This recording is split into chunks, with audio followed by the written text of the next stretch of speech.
Began as a routine accident, but when it was over, a Shreveport woman was lying in a pool of blood at the Shreveport Police Department, and the police officer who had been with her wound up being fired. KHBS 3's Chrissy Coyle joins us tonight with more on this story you'll see only on 3.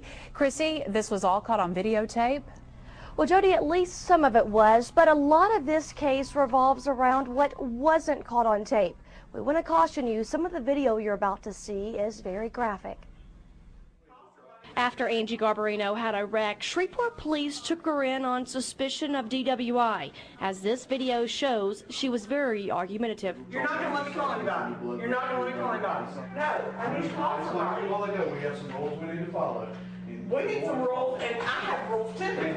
Officer Wiley Willis was required to read her rights, but Garbarino was insistent on making a phone call.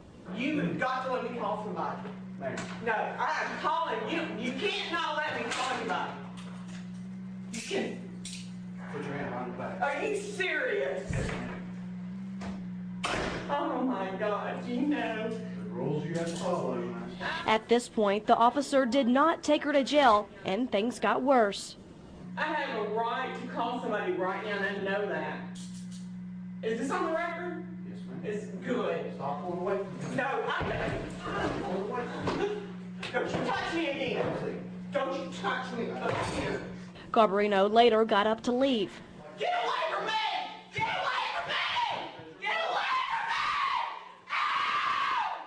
God, I'm gonna call up. Seconds later, You understand, ma'am? Yeah, I understand. the officer stops the tape. It's not known what happened while the tape was off, but when it comes back on, Garbarino is lying on the floor in a pool of blood. Lie down. Lie down. Don't move.